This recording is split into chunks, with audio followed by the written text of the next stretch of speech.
गौतम बुद्ध की एक प्रेरणादायक, गुण और गहन सीख देने वाली यह कहानी यह समझाने का प्रयास करती है कि अंधी दया कभी कभी विनाश का कारण बन सकती है और बुद्धिमानी से किया गया निर्णय ही सच्ची करुणा की निशानी होती है। बरसों पहले की बात है। श्री बस्ती नगरी में बुद्ध का वास था। प्रतिदिन हजारों लोग उनके उपदेशों को सुनने आते थे। एक दिन एक युवक उनके पास आया। उसका नाम था नागदत्त। वह अत्यंत शांत स्वभाव का था, दयालु और सबकी सेवा में तत्पर रहने वाला था। नागदत्त ने बुद्ध को प्रणाम किया और बोला, भगवान, मैं चाहता हूँ कि मैं इस संसार में सबसे अधिक दयालु बनूं। मैं चाहता हूँ कि कोई भी प्राणी मेरे कारण पीड़ा ना पाए। क्या आप मुझे ऐसा मार्ग बताएंगे कि मैं केवल और केवल दया का प्रतीक बन जाऊं? बुद्ध मुस्कुराए।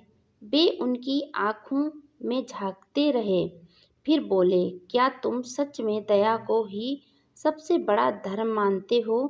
नागदत्त बोला, हाँ प्रभु, मुझे लगता है दया ही सर्वश्रेष्ठ है। बुद्ध बोले, तो ठीक है, कुछ समय इस भाव में जियो, फिर लौट कर आओ। नागदत्त ने एक कठोर संकल्प लिया। वह किसी भी स्थिति में कष्ट नहीं देगा, चाहे कोई भी उस पर आक्रमण क्यों ना कर दे। वह बदले में कुछ नहीं कहेगा। वह चुपचाप सहन करेगा और क्षमा करेगा।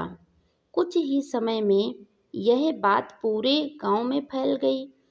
नागदत्त तो बहुत ही भला आदमी है, वह किसी को कुछ नहीं कहता। एक दिन कुछ शरारती लड़कों ने उसकी परीक्षा लेने की सोची। वे उनके खेत में घुस आए, फसलें रौंद डाली। नागदत्त कुछ न बोला। उन्होंने उसका झोपड़ा तोड़ डाला। वह फिर भी मौन रहा। धीरे धीरे गांव में चोर, ठग और धूर्त उसे निशाना बनाने लगे। यह तो कुछ नहीं कहता, यह तो दयालु है। सबको उसकी कमजोरी समझ आ गई। एक दिन एक डाकू उसके पास आया और बोला,